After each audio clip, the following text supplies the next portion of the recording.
Hello. Welcome back to another In the Garage on the JAW Industries YouTube channel.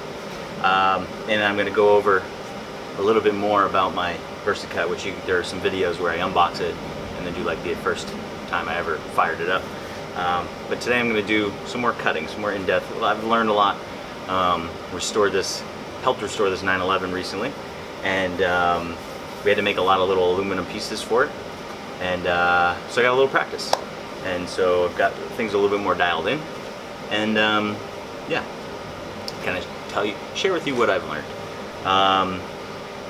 It works really good for thin pieces of aluminum. This is like some 1/8 inch aluminum. Works really good on 1/8 inch aluminum, especially if you only have to make a few cuts and you're going to make one piece. It doesn't make sense to have like crazy complicated ways to do it. So this is a nice, easy way to do it.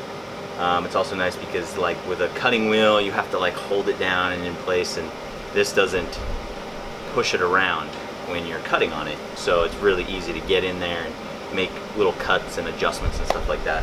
And I've made a couple more intricate pieces that have like curves and stuff like that, and it's easy to make them with this. See, I have it set up a little bit more dialed in. It recommends about 20 amps at 60 psi for an 1/8 inch piece like that, but I think it's a little bit, I started off, as you can see, with this piece here.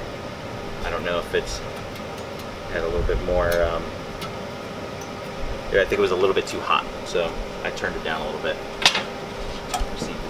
Probably could even turn it down a little bit more. We'll leave it like that.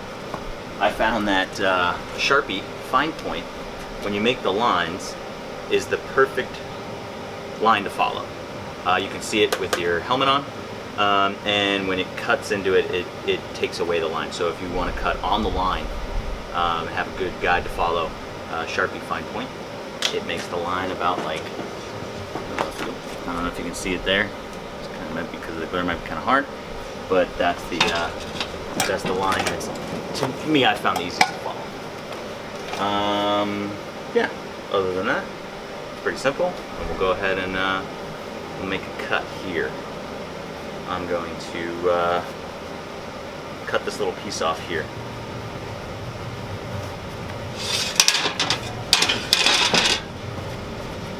Also, you do have to position it though so that you can see into the line you're cutting into, so you can't go over top.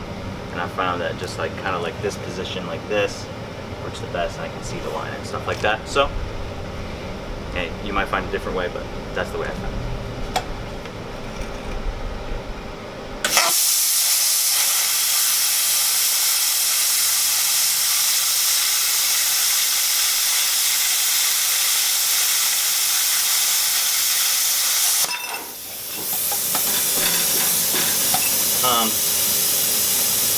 I've also found that it's like a two-stage arc process. So it'll strike an initial arc, and then when the plasma gets going, it's like the second stage after that. So you can't go on the first one, you gotta go kind of on the second one. But that's it right there. It seems to be still burning a little bit hot, but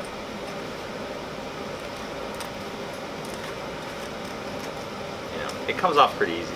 When you take the stuff off, you look at like the edge that's left back, and it's like, that's pretty nice to finish off, you know, with a belt sander, especially aluminum. I mean, you'll take it right off real quick. So I really like this tool. I still, depending on some of the stuff I might have to cut, I might use a cutoff wheel. But to me, this is pretty easy, and putting it on a stand to me helped with the accessibility of it and made me want to use it a little bit more. And this stand was like, I don't know, 60 bucks at Harbor Freight or something like that. You don't need anything too crazy to put that thing on. But you can hold all your consumables and stuff on it. And yeah, I mean, that's pretty much it. Nothing too crazy, nothing too complicated. But it works really well. And for the price and the amount of time I'm using it, you know, there's really, it'll get its money's worth. Like a lot of these tools do. If you're not using them every day, all day, yeah, you might get a lot of, you're gonna get your money's back. So yeah, if you got any questions, let me know.